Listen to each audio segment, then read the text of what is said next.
Ega assalamualaikum warahmatullahi wabarakatuh. Daawwattoota sagantaa tanaa hundummaan keessanuu baga jiraattan xiqqaa guddaan qal'aa furdaan akkasumallee dheeraa gabaabaan hundummaan keessanuu warreen as na biratti argamtan kun gartee kunoo Facebook yookaan FIB yookaan FB yookaan Facebook የሚባል ja'aniini akkasumallee kunoo obboleessa kiyyaa as na biratti argama. Isammoo maqaan isaa jidduu tanaan harka gadi bu'e Maaruf. Maal Muhammad jetti Maaruf Muhammad. Kana fakkaataa asumaan laalla akka jaatu nama keenya xiqqaa ijoollee xiqqishoo harka qabanii akkana adda addeessaa maal godhaa dinnicha maal afaan kaayaa taantaa obaasaa guddisan. Wal malee humaan qaban waan ta'eef jecha harki isin gallaattan kun achi laatee qabata.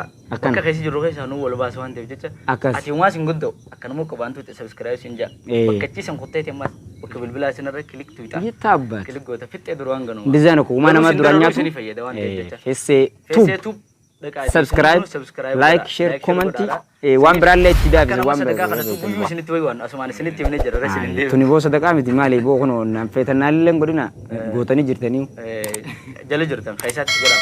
Asumaan maal jasa kee tokko. Yaa Maaruf Muhammad ja. Muhammad afaan Ingiliffaatiin Muhammad ja. Maaruf jechuun ammoo qubeen guutu. Maaruf Muhammad. Linki gurbaan kun waan nurra jaarsateef jecha jaarsaatu linkii isin kaa. Jaarsa garuu isaan tun irraa reeda qaba. Kana fakkaata kiyyammoo taqwaa daawwattuuf የሚባል የኦሮምኛ አማርኛ ቋንቋ አፋን ኦሮሞtiin immoo taqwaa daawwattuuf jedhama. Taqwaa daawwattuuf achumaan guddisa. Chaanaala ulamaa diraamaa akkasumas interview garaagaraa waa hedduu qabatee dhufa.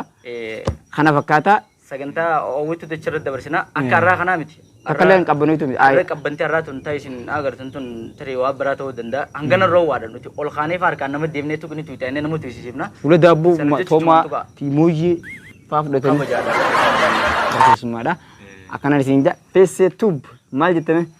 Maaruf Muhammad. Muhammad. Feesee maal jette asirratti yaadanii qabdaa? Yaada kana dho. Yaanni nan qabu. Chaayinaadha obboleeyyan keenyaa kana. Jajjabeessaa.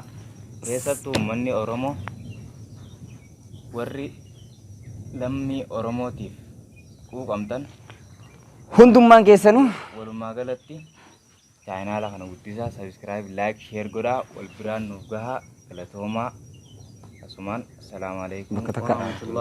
assalaamu alaykum warahmatullaahi wabarakaatuh.